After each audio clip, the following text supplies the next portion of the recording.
onde ele nos fala sobre a questão da imortalidade, da reencarnação. Então diz ele que tinha um irmão que estava assim meio descontente com essa situação, porque afinal, tem que reencarnar, é imortal, tantos anos para frente, por que eu não aprendo tudo de uma vez? Então estava ele a se queixar para Deus sobre esse assunto, e em um determinado ponto ele chegou para Deus e disse assim: bom, tudo bem, a gente sabe que a reencarnação é assim, assim, assado. Agora me diga uma coisa, o que é 1 milhão de anos? Deus olhou para ele e disse: 1 segundo. Porque na espiritualidade não existe atemporalidade. Na espiritualidade, tu tem que fazer a tua tarefa e realizar ela bem feita. O espírito muito esperto perguntou para ele, então: Deus, e o que é 1 milhão de dólares? Deus olhou para ele e disse: 1 centavo. Aí o espírito, esse muito esperto, disse para ele assim: Deus, então me dá 1 centavo? Qual foi a resposta de Deus? Sim, me dá 1 segundo. Não é verdade? Então a gente tem que ter essas coisas na cabeça também, né? Porque a gente não pode estar sempre correndo em busca de tudo. Essa foi uma piada de espírita que eu vi na internet, para as pessoas realmente se animar um pouco, né? Mas o nosso assunto hoje é a família. A família na visão espírita. A família que é a primeira lição que aprendemos na reencarnação. É o primeiro lugar onde começamos a tomar a nossa linha.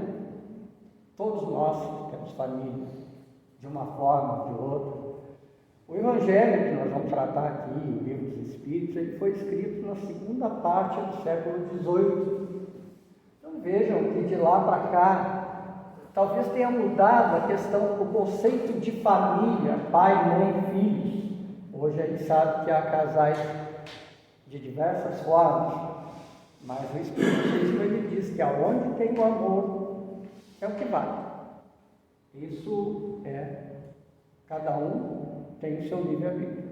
Então, quando nós falarmos de família, vamos estar falando lá daquela época, mas também na data de hoje. É muito importante a gente ter isso na cabeça. Bastante importante. Porque daqui a pouco a gente também vai falar sobre casamento na sequência, né?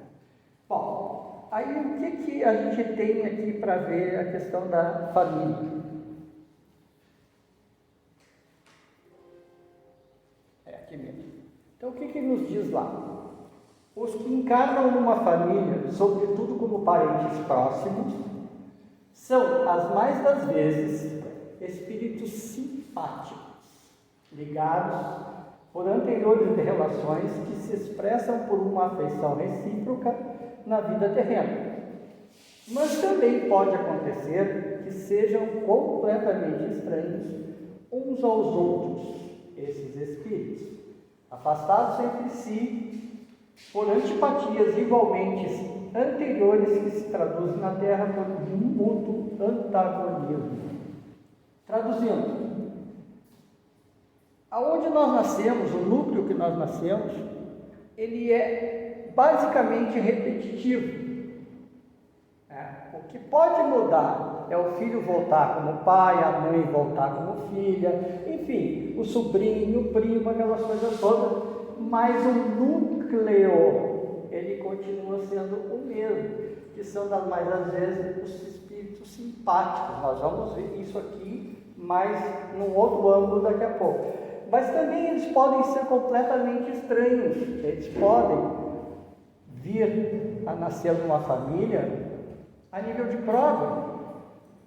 Aí são aquelas ovelhinhas negras que a gente tem na família, aquela criatura que, sei lá, ela destoa do resto da família, mas essa é uma prova para os pais, uma prova para eles, espíritos também, e os pais têm a obrigação, o dever de conduzi-las da mesma forma que aqueles que não são os obesinhos. Porque quando nós chegarmos de volta lá, no plano maior, a pergunta que nos será feita será a seguinte, ó: o que tu fez com os filhos que eu te dei? E nós vamos ter que dar conta disso. A gente conhece muitas famílias, na minha família, por exemplo, parte da minha mãe, olha, as mulheres da família, que eram bastante, aquelas famílias de antigamente eram numerosas, né? Minha mãe tinha mais 10 irmãos, meu pai tinha mais 8 irmãos. As mulheres da família, quase todas elas têm filhos adotivos, ou tinham, né? Quase todos elas encarnaram, tem uma tia viva ainda. E os filhos adotivos, eles são aqueles filhos que nós não tivemos em outra ocasião. Então eles vêm para receber o nosso carinho. A nossa família, ela tem que se constituir de amor, de fraternidade, de muita compreensão. Porque não é fácil. Vejam bem, a gente nasce numa família, a gente cresce na família, a gente se torna adulto numa família.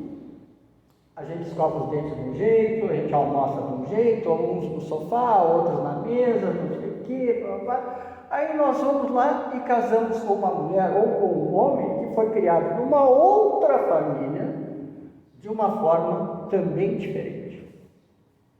Imagina conjugar isso. Porque vem de vertentes diferentes. Eu lembro, lá em bastante tempo, faz muito tempo, 1979, eu casei em 78, um frio, e nós resolvemos, a minha esposa, não tínhamos filhos naquela época, fazer um mingau. Quem não gosta de mingau de maisena? Né? Não é bom o mingau de maisena? E a minha esposa colocou ovo no meu mingau. Olha, vejam só, colocar ovo no mingau. Para mim aquilo era uma anomalia completa. Tivemos uma briga médica por causa de um ovo no mingau. Então é isso que eu estou tentando colocar para você. A família é a primeira lição, é aonde a gente esclarece todos os nossos problemas, é aonde nós vamos evoluir no primeiro estágio. E dali vamos para o mundo formar uma nova família, filhos, netos, e assim sucessivamente, sempre dentro das mais das vezes com espíritos simpáticos ou completamente estranhos. Pode ter lá no meio lá a ovelhinha negra de novo, na família do meu filho, do meu neto, mas normalmente é mais tranquilo. Eu tenho a minha ovelhinha negra lá, ela me dá um certo trabalho, mas eu adoro ela, tenho verdadeira paixão por ela.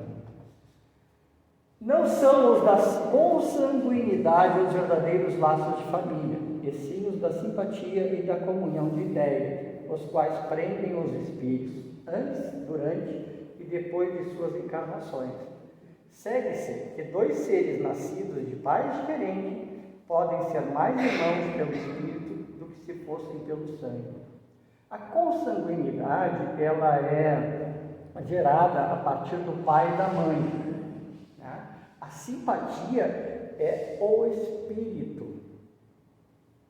Então, nós temos uma família aqui, que é a nossa família consanguínea, e temos uma outra família, que é os espíritos simpáticos, que são juntas do mesmo grupo familiar, que está lá, desencarnado, torcendo por nós. Tu vai te dar bem, essa vai ser a tua última encarnação. E a gente faz bobagem e tem mais uma de novo. não é verdade? E esses parentes nós visitamos em nosso sono, e eles nos dão conselhos, eles nos dão muitas luzes, eles oram por nós, porque eles também já estiveram aqui nesse processo de reencarnação, e eles também sabem o que é estar dentro desse corpo físico. Tá? Segue-se que dois seres nascidos de pais diferentes podem ser mais irmãos pelo espírito do que se fossem pelo sangue. Isso é muito, muito comum. Acabou de me chamar aqui meu amigo, é minha irmã. Né? Pode até ser minha prima em 10º grau, mas é minha parente. A gente tem os amigos, aqueles amigos que a gente ama demais, e a gente tem aqueles irmãos. Eu acho que toda família tem um irmão, uma irmã que destoa, né? É uma situação muito complexa muitas vezes, né? E a gente tem que amá-los igual. É óbvio que tu vai ficar mandando para eles boas vibrações, mas tu também não precisa estar te sujeitando a eles. Quando a gente fala lá em amar os inimigos, o que nos diz o Evangelho? Que a gente não deve querer o mal do nosso inimigo, muito pelo contrário, a gente deve querer o bem dele. A gente deve tentar ainda nessa encarnação, enquanto nós estamos aqui, buscar uma solução com aquele irmão. Porque ele também é uma pedrinha no nosso caminho, ele também é a nossa família, de certo modo. E se nós simplesmente abandonarmos aqueles vizinhos chatos, aqueles irmãos chatos que só vêm para te pedir dinheiro, aquele irmão que só vem para te criticar, tu tem que orar por ele. É o mínimo que tu pode fazer por ele. É difícil, porque a gente, naturalmente, a gente cria uma situação antagônica dentro da gente. Então, quando tu vai visitar aquela pessoa, tu já sabe, tu já chega parando. De outro lado, também tem aquelas pessoas que parece que tu vê uma vez e que tu conhece ela uma vida inteira, que são esses irmãos pela simpatia, os irmãos espirituais. Tu conviveu com ele N vezes. Eu tenho 2 irmãos de criação.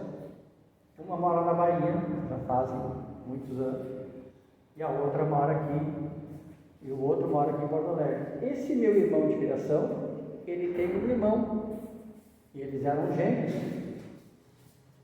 e os dois vieram se encontrar quase 30 anos depois. Durou a amizade deles talvez algumas semanas, até é estranho isso, mas o irmão do meu irmão, recentemente ele desencarnou, não faz muito tempo, teve uma parada cardíaca, se foi. Claro que aí o meu irmão sentiu, mas aí é Deus nos dando os exemplos para que nós possamos aprender. Essas são coisas que chocam a gente. Diz assim, a gente está entrando num período que é o período de transição planetária. A gente vai para a regeneração, aonde o bem é maior que o mal. Nós ainda estamos no provas e expiações em que o mal é maior que o bem. Mas não quer dizer que na regeneração nós não tenhamos também os espíritos ainda no mal, porque não existe espírito mal, ele está desviado. Então vai continuar tendo ainda essas mães que jogam o filho no lixo quando nasce, infelizmente, não estou aqui para criticar ninguém, ainda vai continuar tendo irmão matando irmão, irmão matando pai, mas vai ser menor o grau vai ser muito menor. Maior vai ser o bem. É a mesma coisa que quando a gente diz assim, mas quando eu morrer, eu vou para o céu, eu vou lá tocar harpa, vou ter asas. Não, gente, você vai trabalhar e muito. Vai continuar se preparando para a sua próxima encarnação. Você vai sentar na mesa lá com teus irmãos, lá com teus mentores e discutir com eles, olha, eu preciso voltar lá. Ah, mas tu veio de lá agora. Mas eu não fiz isso. Bom, tu não fez porque tu não quis, porque tu foi lá para fazer isso. Eu lamento. Se tu não fez, eu lamento, mas tu vai ter que esperar. São 21 bilhões de espíritos, se não me engano, querendo reencarnar. Nós somos 7 bilhões aqui na Terra. Imagina a fila. Imagina a fila que tem para vir para cá. Então a gente tem que dar graças a Deus que a gente está vivendo essa existência. Essa é a nossa melhor encarnação, podem ter certeza. Porque se nós voltar de 200 em 200 anos, imagina, nós estamos em 2023, 1823, 1623, 1423, 1223, o que era a vida naquela época?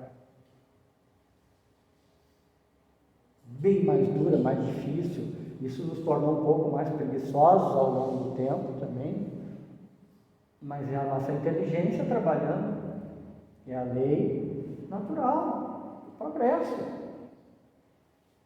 certo? E aí a gente acaba sempre desvirtuando e vai indo para outro lugar.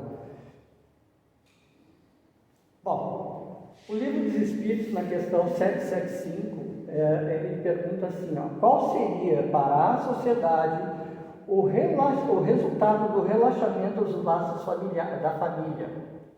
Aí o Espírito responde, uma recrudescência do egoísmo. Eu botei ali, um retorno do egoísmo. Egoísta todos nós somos, mas seria o egoísmo ao extremo. Quer dizer, eu estaria preocupado comigo e não com o bem-estar da minha família. E não com o bem-estar do meu filho, da minha tia. Nós voltaríamos àquela situação de animalidade, praticamente. As funções da família. Aqui é uma questão mais material, mas tem um lado também espiritual. A nutritiva é a proteção, o alimento, afeto, educação, espiritualidade e instrução. A normativa, orientação, responsabilidade, disciplina, respeito, regras de autonomia e limites. Essas são algumas funções da família. Algumas das funções dessa família. Porque a nossa obrigação, enquanto pais, mães, avós, tios, é formar as crianças como adulto próspero, como adulto que ama o seu próximo, o amor no sentido que Jesus tentou nos trazer. Porque é tão fácil a gente dizer assim, eu te amo. Muito fácil, daqui a pouco nós vamos falar sobre casamento. A gente tem 18, 19, 20 anos e achar uma moça bonita, ou uma moça achar um rapaz bonito. Agora põe 45, 46, 47 anos de casado em cima desses 18, 20, 22 anos. Aquela forma linda, cada um no seu devido tempo, vai embora. E aí permanece o que eu chamo de um projeto de amor. O crescimento dentro do teu casamento é que se chama o amor. Tu aprende a respeitar a pessoa, tu aprende a conviver com ela, os defeitos dela. E o mais importante não é aprender os defeitos, é tolerar os defeitos. Isso nos torna, às vezes, muito fracos. Hoje em dia a gente vê, sei lá, os casamentos terminarem tão rápido. Não estou dizendo que as pessoas devem manter-se casadas. Se não tem condições, separa-se. É óbvio. Cada um busca o seu espaço, Mas o que eu creio é que muitas vezes a gente acaba se prendendo por coisinhas pequenas, como, por exemplo, o mingau, que eu contei para vocês ainda há pouco. Conjugalidade, ou seja, casamento. Livro dos Espíritos, questão 695. Será contrário à lei da natureza o casamento, isto é, a união permanente de dois seres? Quer dizer, nós devemos condenar o casamento? E os Espíritos dizem não, é um progresso na marcha da humanidade. Por que é um progresso? Porque onde a gente começa a evoluir é dentro do casamento, é dentro da família, melhor dizendo. E a questão de 696, que efeito teria sobre a sociedade humana a abolição do casamento? Seria uma regressão à vida dos animais. Quer dizer, se rescindisse o casamento, e aqui eu falo em casamento, não é aquele religioso, civil, que nós vamos ver daqui a pouco, existem muitas formas de casamento pelo mundo. Não é só nós aqui, não. No casamento, o que é de ordem divina é a união dos sexos, para que se opere a substituição dos seres que morrem, ou seja, a geração de filhos. Eles vão nos substituir, como tudo, é a lei de destruição, né? A gente morre, mas vem outros crescendo, né?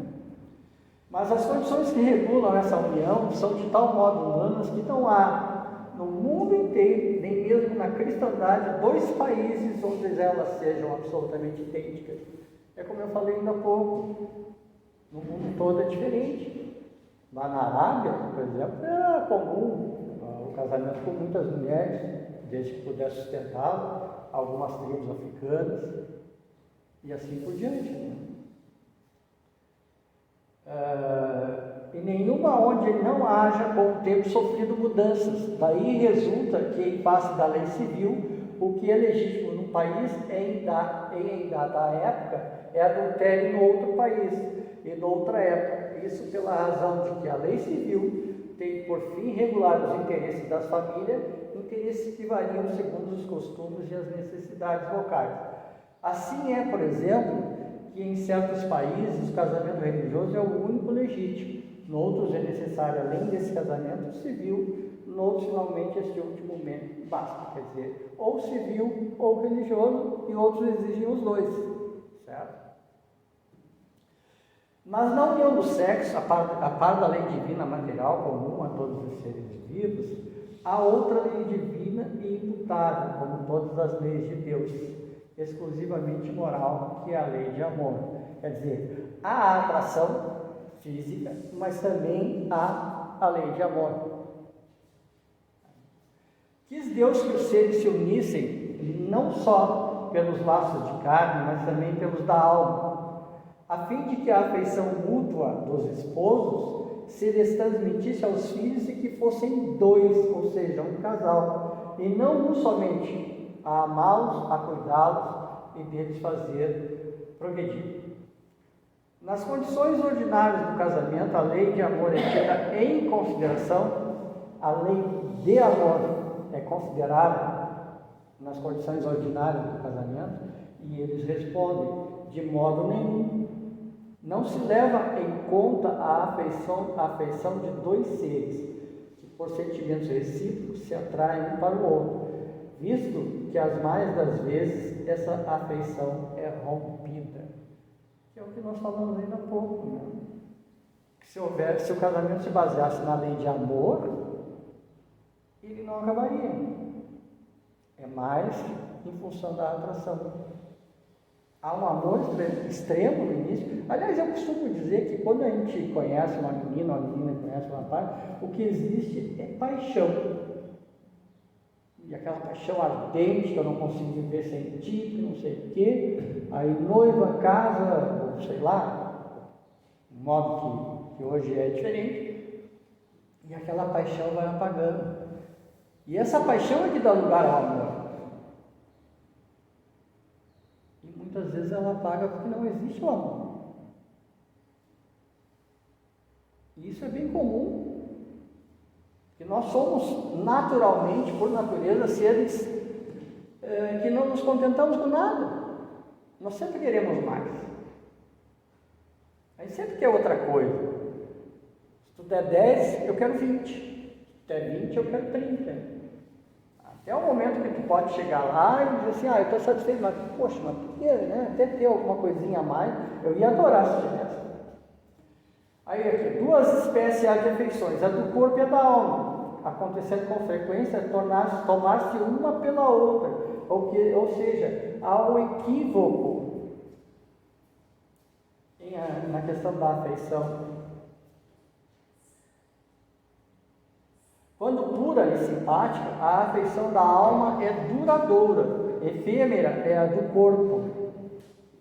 Daí vem que muitas vezes os que julgavam amar-se com eterno amor passam a odiar-se, desde que a ilusão se desfaça.